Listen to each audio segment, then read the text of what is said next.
നമസ്കാരം.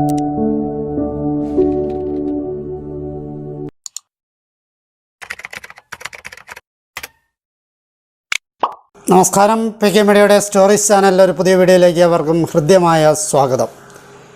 ക്ഷേത്രമില്ലാത്ത ക്ഷേത്രത്തിൽ പൂവല്ലാത്ത പൂവ് പ്രസാദമായി നൽകുന്ന വിചിത്ര കഥകളാണ് ഈ വീഡിയോയിലൂടെ നിങ്ങളുടെ മുമ്പിൽ അവതരിപ്പിക്കുന്നത്.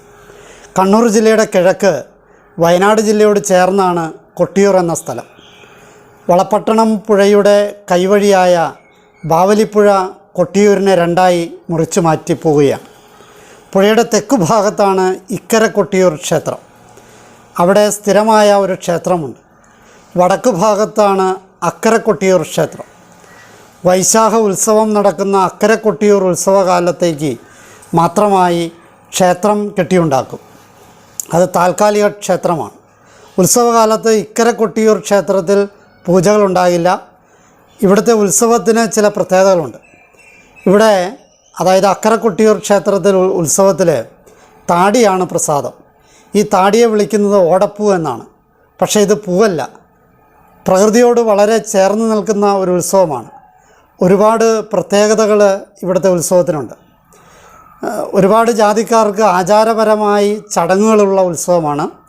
വനവാസികൾ തൊട്ട് നമ്പൂതിരിമാർ വരെയുള്ള അവകാശികൾ ഇവിടെ അണിചേരും. ഉത്സവം നടത്താൻ ചുമതലക്കാരായ വിവിധ സമുദായക്കാർ ഒരേ സ്ഥലത്താണ് താമസിക്കുന്നത്. ക്ഷേത്രത്തിൽ പ്രദക്ഷിണം വയ്ക്കുന്നത് വെള്ളത്തിലൂടെ നടന്നാണ്. ബ്രാഹ്മണ സ്ത്രീകൾക്ക് കൊട്ടിയൂരിൽ പ്രവേശനമില്ല. കൂടാതെ രാജകുമാരന്മാർക്കും അവിടെ പ്രവേശനമില്ല. ഇങ്ങനെ ഒട്ടേറെ പ്രത്യേകതകളുണ്ട്. കൊട്ടിയൂർ വൈശാഖ ഉത്സവത്തിൻ്റെ കഥകളെ നോക്കാം. കേരളത്തിൽ ശബരിമല കഴിഞ്ഞാൽ ഉത്സവകാലത്ത് ഏറ്റവും കൂടുതൽ ആളുകൾ സന്ദർശിക്കുന്ന ക്ഷേത്രമാണ് അക്കര കൊട്ടിയൂർ ക്ഷേത്രം. കൊട്ടിയൂർ ക്ഷേത്രത്തിൽ ഇടവത്തിലെ ചോതി നക്ഷത്രം തൊട്ട് മിഥുനത്തിലെ ചിത്ര നക്ഷത്രം വരെയുള്ള ദിവസങ്ങളിലാണ് ഉത്സവം നടക്കുന്നത്. മിക്കവാറും അത് മെയ് മാസം മധ്യത്തോടെ ആരംഭിച്ച് ജൂൺ മധ്യത്തോടെ അവസാനിക്കുന്നതായിരിക്കും. 28 ദിവസങ്ങളിലായാണ് ഉത്സവം.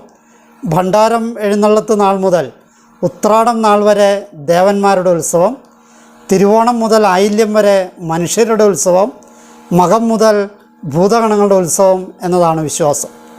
28 ദിവസം നീളുന്ന വൈശാഖ ഉത്സവം തീരുമ്പോൾ പൂജകൾ മുഴുവനാക്കരുതെന്നാണ് വൈദിക വിധി. ഉത്സവം തുടങ്ങുന്നത് കഴിഞ്ഞ കൊല്ലം മുഴുവനാക്കാതിരുന്ന പൂജകൾ പൂർത്തിയാക്കിക്കൊണ്ടാണ്. നീരെഴുന്നള്ളത്ത് സംഘം ഇക്കര കൊട്ടിയൂരിൽ നിന്ന് പടിഞ്ഞാറെ നമ്പൂതിരിയുടെയും സമുദായ ഭട്ടതിരിപ്പാടിൻ്റെയും നേതൃത്വത്തിൽ കാട്ടുവഴികളിലൂടെ സഞ്ചരിച്ച് മന്തഞ്ചേരിയിലെ കൂവപ്പാടത്തെത്തും. ഒറ്റപ്പിലാൻ എന്ന കുറിച്യസ്ഥാനികൻ, ജന്മാശാരി, പുറങ്കലയൻ എന്നീ അവകാശികൾ അവിടെ കാത്തു നിൽക്കും. കൂവയില പറിച്ചെടുത്ത് ബാവലിപ്പുഴയിൽ സ്നാനം നടത്തി കൂവ ഇലയിൽ ബാവലി തീർത്ഥം ശേഖരിച്ച് അക്കര ദേവസ്ഥാനത്തെത്തും. ബാവലി തീർത്ഥം സ്വയംഭൂവിലും മണിത്തറയിലും തളിച്ച് ശുദ്ധി വരുത്തും. ഈ ആചാരത്തിന് പിന്നിലൊരു ഐതിഹ്യമുണ്ട്. കുറിച്യരുടെ വാസസ്ഥാനമായി മാറിയ കൊട്ടിയൂരിൽ ഒരിക്കലൊരു കുറിച്യ യുവാവ് തൻ്റെ അമ്പിൻ്റെ മൂർച്ച കൂട്ടാനായി അവിടെ കണ്ട ശിലയിൽ ഉരച്ചപ്പോൾ ആ ശിലയിൽ നിന്നും രക്തം വാർന്നു അത്രേ. അതറിഞ്ഞെത്തിയ പടിഞ്ഞീറ്റ നമ്പൂതിരി കൂവയിലയിൽ കലശമാടിയെന്നാണ് ഐതിഹ്യം. ഇടവത്തിലെ ചോതിനാളിൽ നടക്കുന്ന നെയ്യാട്ടത്തോടെയാണ് ഉത്സവം ആരംഭിക്കുക. അന്ന് സന്ധ്യയോടെ വയനാട്ടിലെ മുതിരേരിക്കാവിൽ നിന്ന് വാളെഴുന്നള്ളത്ത് ഇക്കരയെത്തും. സംഹാരരുദ്രനായ വീരഭദ്രൻ ദക്ഷൻ്റെ ശിരസറുത്ത ശേഷം ചുഴറ്റിയെറിഞ്ഞ വാൾ ചെന്നു വീണ സ്ഥലമാണ് മുതിരേരി എന്നാണ് വിശ്വാസം. വാൾ ഇക്കര ക്ഷേത്രത്തിൽ വെച്ച ശേഷം പടിഞ്ഞാറ്റി നമ്പൂതിരിയുടെ നേതൃത്വത്തിൽ കുറ്റ്യാടി ജാതിയൂർ മഠത്തിൽ നിന്നുള്ള അഗ്നി അക്കര ക്ഷേത്രത്തിലേക്ക് കൊണ്ടുപോകും. അക്കര ക്ഷേത്രത്തിൽ 5 കർമ്മികൾ ചേർന്ന് പാതിപുണ്യാഹം കഴിച്ച് ചോതി വിളക്ക് തെളിയിക്കും. ചോതി വിളക്ക് തയ്യാറാക്കുന്നത് 3 മൺതാലങ്ങളിൽ നെയ്യൊഴിച്ചാണ്. രാവിലെ കോട്ടയം എരുവട്ടി ക്ഷേത്രത്തിൽ നിന്ന് ഇതിനു വേണ്ട എണ്ണയും വിളക്കുതിരികളും കൊണ്ടുവരും. ഈ ചടങ്ങ് കഴിഞ്ഞാൽ നാളം തുറക്കൽ എന്ന ചടങ്ങാണ്. ഉത്സവം തുടങ്ങുന്നത് അഷ്ടബന്ധം നീക്കിക്കൊണ്ടാണ്. ആ മണ്ണ് ഭക്തർക്ക് പ്രസാദമായി നൽകുകയും ചെയ്യും. 3-ാം ദിവസമായ വൈശാഖത്തിൽ ഭണ്ഡാരം എഴുന്നള്ളിപ്പാണ്. ഭണ്ഡാരങ്ങൾ സൂക്ഷിക്കുന്നത് കൊട്ടിയൂരിനടുത്തുള്ള മണത്തണയിലെ കരിമ്പനയ്ക്കൽ ഗോപുരത്തിലാണ്. മണത്തണ ഗ്രാമത്തിൽ നിന്ന് സ്വർണം, വെള്ളി പാത്രങ്ങളും വൈദിക ആഭരണങ്ങളുമൊക്കെ കൊണ്ടുവരും. ഇവയുടെ സൂക്ഷിപ്പവകാശികളായ കടവതികൾ, ഏഴില്ലക്കാർ തുടങ്ങിയ തറവാട്ടുകാർ അടിയന്തരം നടത്തുന്ന യോഗിയുടെ നേതൃത്വത്തിൽ വാദ്യമേളങ്ങളോടെയും ഗജവീരന്മാരുടെയും അകമ്പടിയോടെ കൊട്ടിയൂരിലേക്ക് എഴുന്നള്ളിച്ചു കൊണ്ടുവരും. ഇതിനുശേഷമാണ് നെയ്യാട്ടം. ഇതിനുള്ള നെയ്യ് പ്രത്യേക വ്രതാനുഷ്ഠാനത്തോടെയാണ് കൊണ്ടുവരുന്നത്. തറ്റുടുത്ത് ചൂരൽ വള കഴുത്തിലണിഞ്ഞ് ചെറിയ തെരികയിൽ നെയ്ക്കുടം തലയിലേറ്റിയാണ് വരുന്നത്. അതിനുശേഷം മാത്രമേ സ്ത്രീ ഭക്തർക്ക് അങ്ങോട്ട് പ്രവേശനമുള്ളൂ. നെയ്യാട്ടം കഴിഞ്ഞാൽ ഇളനീരാട്ടമാണ്. മലബാറിലെ തീയ സമുദായക്കാരാണ് അതിനുവേണ്ട ഇളനീരുകൾ എത്തിക്കുന്നത്. ഇതിനായി അവർ വിഷു മുതൽ വ്രതം ആരംഭിക്കുന്നു. കൂത്തുപറമ്പിനടുത്തുള്ള എരുവട്ടിക്കാവിൽ നിന്ന് എണ്ണയും ഇളനീരും വാദ്യഘോഷങ്ങളോടെയാണ് എത്തിക്കുന്നത്. ഇതിന് നേതൃത്വം നൽകുന്നത് എരുവട്ടി തണ്ടയാനാരായിരിക്കും. ഇവർക്ക് കിരാതമൂർത്തിയുടെ അകമ്പടി ഉണ്ടായിരിക്കുമെന്നാണ് വിശ്വാസം. ഇവർ കൊട്ടിയൂരിലുള്ള മന്നംചേരിയിലെത്തി ഇളനീർ വയ്ക്കാനുള്ള രാശി കാത്തിരിക്കുന്നു. ക്ഷേത്രത്തിലെ രാത്രി പൂജാകർമ്മങ്ങൾ കഴിഞ്ഞാൽ ഇളനീർ വയ്ക്കാനുള്ള രാശി വിളിക്കും.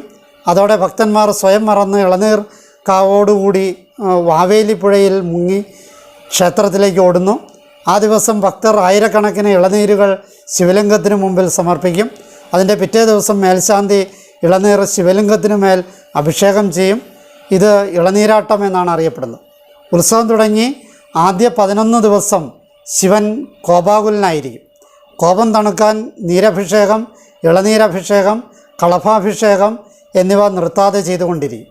മറ്റൊരു ക്ഷേത്രത്തിലുമില്ലാത്ത ഒരു ചടങ്ങാണ് രോഹിണി ആരാധന അല്ലെങ്കിൽ ആലിംഗന പുഷ്പാഞ്ജലി എന്നത്.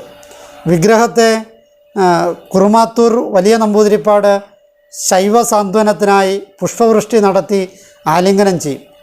സതി നഷ്ടപ്പെട്ട ശ്രീ പരമേശ്വരനെ ബ്രഹ്മാവ് സാന്ത്വനിപ്പിക്കുന്നതിൻ്റെ പ്രതീകമായ ആണത്രേ ഈ ചടങ്ങ് നടത്തുന്നത്. ഉത്സവത്തിൻ്റെ ഭാഗമായി 2 ആനകളുടെ പുറത്ത് ശിവനെയും പാർവതിയെയും എഴുന്നള്ളിക്കും. മകന്നാൾ മുതൽ സ്ത്രീകൾക്ക് കൊട്ടിയൂർ ക്ഷേത്രത്തിൽ പ്രവേശനമില്ല. മുഴുക്കുന്ന ഗ്രാമപഞ്ചായത്തിലെ നല്ലൂരിലുള്ള ബാലങ്കര എന്ന സ്ഥലത്ത് നിന്ന് വ്രതാനുഷ്ഠാനങ്ങളോടെ നല്ലൂരാൻമാതർ കൊട്ടിയൂരിലേക്ക് കലശങ്ങൾ തലച്ചുമടായി എഴുന്നള്ളിക്കുന്ന ഒരു ചടങ്ങുമുണ്ട്. കലാശാട്ട് നടക്കുമ്പോൾ കലശം നിറയ്ക്കുന്നത് ഈ കലങ്ങളിലാണ്. ഈ കലങ്ങൾ ഉപയോഗിച്ച് മകം, പൂരം, ഉത്രം നാളുകളിലുള്ള ഗൂഢകർമ്മങ്ങൾ നടത്താറുണ്ട്. ഇത് കഴിഞ്ഞ് അത്തനാളിൽ 1000 കുടം അഭിഷേക പൂജ, കലശപൂജയും ചിത്രനാളിൽ കലശാലാട്ടവും നടക്കും. അതിനു മുമ്പായി ശ്രീകോവിൽ പൊളിച്ചു മാറ്റുന്നു. അത് കഴിഞ്ഞ് കളഭാഭിഷേകം എന്ന പേരിൽ അറിയപ്പെടുന്ന തൃക്കലശാട്ടത്തോടെ ഉത്സവം സമാപിക്കുന്നു. പിന്നെ അക്കരെ കൊട്ടിയൂരിൽ അടുത്ത വർഷം ഉത്സവം വരെ ആർക്കും പ്രവേശനമില്ല. ഓടപ്പൂവിൻ്റെ ഐതിഹ്യം നോക്കാം. ക്ഷേത്ര ദർശനത്തിൻ്റെ അടയാളമായി അവിടെ എല്ലാവരും സ്വീകരിക്കുന്നത് താടിയാണ്. ഓടപ്പൂക്കൾ എന്ന് അറിയപ്പെടുന്ന തൂവെള്ള നിറത്തിൽ മനോഹരമായി തൂങ്ങിയാടുന്ന ഈ താടി ക്ഷേത്ര ദർശനത്തിന് ശേഷം ഭക്തർ വീടുകളിലും വാഹനങ്ങളിലുമൊക്കെ തൂക്കിയിടാറുണ്ട്. ഐശ്വര്യദായകമാണ് ഓടപ്പൂക്കൾ എന്നാണ് വിശ്വാസം. ഇത് ഭവനത്തിന് മുന്നിൽ സ്ഥാപിക്കുന്നതിലൂടെ വാസ്തുദോഷം, ഗുളികദോഷം, ശനിദോഷം, രാഹുകേതു ദോഷങ്ങൾ എന്നിവ മാറി ഐശ്വര്യമുണ്ടാകുമെന്നാണ് വിശ്വാസം. മറ്റെവിടെയും ഇങ്ങനെയൊരു പ്രസാദമില്ല. പക്ഷേ ഇവ അമ്പലത്തിൽ നിന്ന് പ്രസാദമായി നൽകുന്നതല്ല, മറിച്ച് കടകളിൽ നിന്നും വില കൊടുത്ത് വാങ്ങുന്നതാണ്. കൊട്ടിയൂർ ക്ഷേത്രത്തിലെ വ്യത്യസ്തമായ പ്രസാദത്തിന് പിന്നിലുള്ള ഈ താടി പ്രസാദത്തിൻ്റെ അല്ലെങ്കിൽ ഓട പൂവിൻ്റെ കൗതുകകരമായ ഐതിഹ്യം നോക്കാം. പരമശിവൻ്റെ ഭാര്യ സതിയുടെ പിതാവായ ദക്ഷൻ പ്രജാപതിമാരുടെ കൂടിയാലോചന നടത്തി. മുനിമാരും ദേവന്മാരും എഴുന്നേറ്റ് നിന്ന് ദക്ഷനെ വണങ്ങി. എന്നാൽ പരമശിവൻ ഇരുന്നിടത്ത് നിന്ന് അനങ്ങിയില്ല. ഇതിൽ കുപിതനായ ദക്ഷൻ സദസ്സിൽ വെച്ച് ശിവനെ നിന്ദിച്ചു.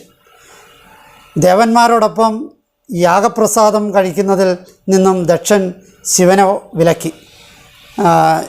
ശിവൻ ദക്ഷനെ ശപിച്ചു. ഭഗവത് മഹത്വം അറിയാത്ത ദക്ഷൻ ആടിൻ്റെ മുഖമായി നടക്കാൻ ഇടവരട്ടെ എന്നായിരുന്നു ശാപം. ദക്ഷൻ തൻ്റെ ശാപമുക്തിക്ക് വേണ്ടി ബൃഹസ്പതി സവമെന്ന യാഗം ആരംഭിച്ചു. ലോകത്തെ മഹാത്മാക്കളെല്ലാം യാഗത്തിന് ക്ഷണിച്ചു. പത്നി സമേതം ദേവന്മാർ യാഗസ്ഥലത്തേക്ക് പുറപ്പെടുന്ന വിവരം ശിവപത്നിയായ സതിയും അറിഞ്ഞു. യാഗത്തിന് തന്നെയും കൂട്ടി പോകണമെന്ന് സതി ഭർത്താവായ ശിവനോട് അപേക്ഷിച്ചു. എന്നാൽ പരമശിവൻ അതിന് ഒന്നിനും മറുപടി പറഞ്ഞില്ല. സതി ശിവൻ്റെ മനസ്സലിയാൻ പല ന്യായവാദങ്ങളും നിരത്തി. അച്ഛൻ്റെ ഗ്രഹത്തിൽ മഹോത്സവമുണ്ടായാൽ ക്ഷണമില്ലാതെ പോകാം എന്നൊക്കെ അവർ പറഞ്ഞു നോക്കി.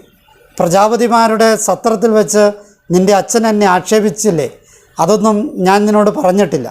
അതിനാൽ നീ പോകരുത്, പോയാൽ നീയും അപമാനിതയാകും എന്നൊക്കെ ശിവൻ പറഞ്ഞു. ദക്ഷപുത്രിയുടെ സ്ത്രീ സ്വഭാവം നിമിത്തം യാഗത്തിന് പുറപ്പെടുക തന്നെ ചെയ്തു. യാഗശാലയിലെത്തിയ സതിയെ അച്ഛനായ ദക്ഷൻ ഗൗനിച്ചില്ല. അച്ഛൻ്റെ അപമാനം സതി സഹിച്ചെങ്കിലും യജ്ഞത്തിലെ ഹവിർഭാഗം തൻ്റെ ഭർത്താവിന് മാറ്റിവെക്കാത്തതിനാൽ സതി കോപിച്ചുകൊണ്ട് പറഞ്ഞു, സർവാത്മാവായ ഭഗവാനോട് അച്ഛനല്ലാതെ മറ്റാരാണ് വിരോധം കാട്ടുക? അവരുടെ പാദം പോലും സ്പർശിക്കാൻ അത്തരക്കാർ അർഹരല്ല. വിശ്വബന്ധുവിനോടാണ് വിരോധം കാട്ടുന്നത്. അങ്ങയുടെ പുത്രിയായതിൽ ഞാൻ ലജ്ജിക്കുന്നു. അതിനാൽ ഞാൻ ഈ ശരീരം ഉപേക്ഷിക്കുന്നു എന്ന് അവൾ തൻ്റെ പിതാവിനോട് പറഞ്ഞു. ശിവനെ മനസ്സിൽ ധ്യാനിച്ച് യക്ഷൻ്റെ യാഗാഗ്നിയിൽ സതി ചാടി സ്വശരീരം ഹോമിച്ചു. സതി ദേഹത്യാഗം ചെയ്തുവെന്നറിഞ്ഞ ഭർത്താവായ ശിവൻ കോപത്തോടെ തൻ്റെ ജട നിലത്തടിച്ചു. അതിൽ നിന്ന് ഉഗ്രരൂപിയായ വീരഭദ്രർ പ്രത്യക്ഷപ്പെട്ടു. ശിവനിർദ്ദേശം കേട്ടയുടനെ വീരഭദ്രർ യാഗശാലയിലെ പ്രജാപതിമാരെ എല്ലാം ആക്രമിച്ചു. അഗ്നി കെടുത്തി യാഗശാല പാടെ തകർത്തു.